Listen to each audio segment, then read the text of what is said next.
ఇప్పుడు ఈ love breakup అనేది అసలు ఫస్ట్ ఆఫ్ ఆల్ వాళ్ళకి లవ్ గురించి సరైన అవగాహన లేదు. హ్మ్. ఓకే. వాళ్ళు అట్రాక్షన్‌తో దగ్గరయ్యారు. హ్మ్. అట్రాక్షనే లవ్ అనుకుంటారు. ఓకే. అట్రాక్షన్ అనేది ఎక్కువ కాలం ఉండదండి. ఇప్పుడు మీరేసుకున్నటువంటి ఆ డ్రెస్ ఎప్పుడు కొన్నారు? ఒక 6 నెలలయితుంది. 6 నెలలవుతుంది. హ్మ్. మీరు ఫస్ట్‌లో కొనుక్కున్నప్పుడు అందరంటారు చాలా బాగుంది. అవును. ఎక్కడ కొన్నా అన్నప్పుడు చాలా హ్యాపీ ఫీల్ అవుతారు. హ్మ్. ఇప్పుడు రెగ్యులర్ అయిపోయింది. ఇప్పుడు రెగ్యులర్ అయిపోయింది. ఇది ఇంకొక 1 ఇయర్ తర్వాత వేసుకున్నారనుకోండి, దాంట్లో మీరు హ్యాపీ ఫీల్ అవుతారా? ఎక్కడ పోయింది? ఫస్ట్‌లో హ్యాపీనెస్ ఇచ్చిందిగా. ఎక్కడ పోయిందది? హ్మ్. అట్రాక్షన్ అనేది విత్ రెగ్యులర్ యూజ్ తగ్గిపోతుంది.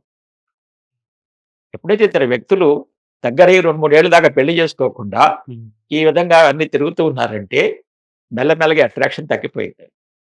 హ్మ్. తగ్గిపోయినప్పుడు ఫాల్ట్ ఫైండింగ్ మొదలవుద్దండి. అమ్మాయి అబ్బాయిలో ఫాల్ట్స్ ఫైండ్ ఔట్ చేస్తా ఉండుద్ది.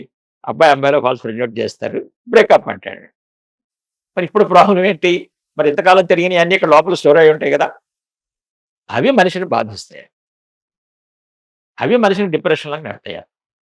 హ్మ్. ఈ విధంగా వచ్చిన చాలా మందికి నేను కౌన్సెలింగ్ ఇచ్చి వాటిలోంచి బయటికి తీసుకొస్తాం. ఏ మెడిసిన్స్ అవసరం లేదండి. సార్ మతిమరుపు అందరికి ఎక్కువైపోయింది ఇప్పుడు. చిన్న విషయాలు మర్చిపోవటం ఒకటి. ఇంపార్టెంట్ విషయాలు కూడా మర్చిపోతున్నారు. నేను మొన్న ఒక వ్యక్తిని కలిస్తే ఆయన ఏం చేస్తున్నాడంటే, నేను రేపు ఏం చేయాలో రాసుకుంటాను. ఉదయం లేసి ఆ లిస్ట్ తీసుకుంటా. లేకపోతే మర్చిపోతా. ఏంటి మతిమరుపు? ఓకే. ఈ మతిమరుపు ఎందుకనంటే, ఇవాళ మనకి అనవసరమైన ఆలోచనలు ఎక్కువైపోయినాయి.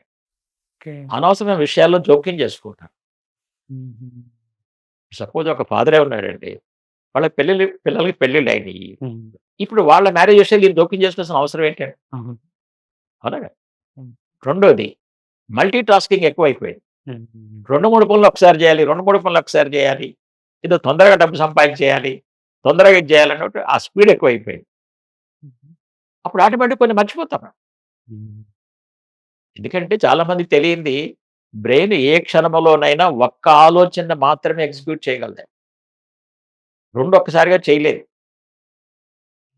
సపోజ్ మీరు ఒక పని అరగంట చేద్దానికి గంట పట్టిందనుకోండి. హ్మ్.